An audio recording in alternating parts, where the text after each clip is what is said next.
আলাইকুম। আজকে আমরা নিয়ে আসছি আকিসবেরি ফ্যাক্টরি লিমিটেডের একটি নিয়োগ বিজ্ঞপ্তি। আকিসবেরি ফ্যাক্টরি লিমিটেড আকিস গ্রুপের একটি প্রতিষ্ঠান। তারা হিসাব রক্ষক নিয়োগ দেবে ডিপোতে। এই পদের জন্য শিক্ষাগত যোগ্যতা প্রয়োজন হয় বিকম বা বিবিএস বা বিবিএ পাস। এছাড়াও এমএস ওয়ার্ড ও এক্সেল সহ কম্পিউটার চালনায় পারদর্শী হতে হবে এই পদের জন্য। এই পদের জন্য মাসিক বেতন ধরা হয়েছে শিক্ষানবিশকালে 19,000 টাকা এবং শিক্ষানবিশকাল শেষে 20,000 টাকা।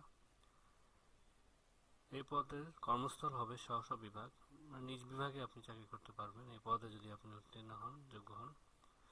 এছাড়াও রয়েছে অন্যান্য সুবিধা, যেগুলো প্রভিডেন্ট ফান্ড, গ্র্যাচুইটি, উৎসব ভাতা, চিকিৎসা সেবা, মোটরসাইকেলে জ্বালানি বিল যদি প্রয়োজন হয়।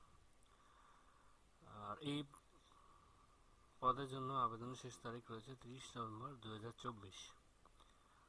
আর বলা হয়েছে প্রাথমিকভাবে নির্বাচিত প্রার্থীদের নিয়োগ পরীক্ষার সময়সূচি মোবাইলে SMS এর মাধ্যমে পরে জানিয়ে দেওয়া হবে। এখানে একটি উল্লেখযোগ্য বিষয় হচ্ছে অধ্যয়নরত প্রার্থীরা এখানে আবেদন করতে পারবেন না, এটি উল্লেখ করে দেওয়া হয়েছে। আপনারা বিডি জবস থেকে অ্যাপ্লাই করতে পারবেন, লিঙ্কটি দেওয়া থাকবে ডেসক্রিপশনে। আকিসবেরি ফ্যাক্টরি লিমিটেড আরও একটি নিয়োগ বিজ্ঞপ্তি রয়েছে, এটি রয়েছে এরিয়া ইনচার্জ পদে। এই পদের জন্য শিক্ষাগত যোগ্যতা যে কোনো বিষয়ে অনার্স বা সমমান পাস। এখানে অনার্স পাস হলেই পারছেন আপনি আবেদন করতে।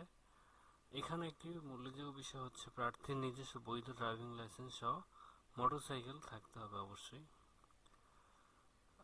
এই পদের জন্য উচ্চতা চাওয়া হয়েছে 5 ফুট 6 ইঞ্চি।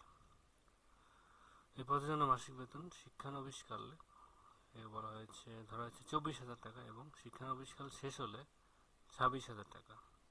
সুবিধা আগের পদের মতোই প্রভিডেন্ট ফান্ড, গ্র্যাচুইটি, উৎসব ভাতা, চিকিৎসা সেবা, মোটরসাইকেল জ্বালানি বিল প্রযোজ্য যদি হয় আর কি।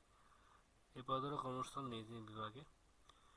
এখানেও সেম একই কথা বলা হয়েছে, অধ্যয়নরত প্রার্থীরা এখানে আবেদন করতে পারবেন না।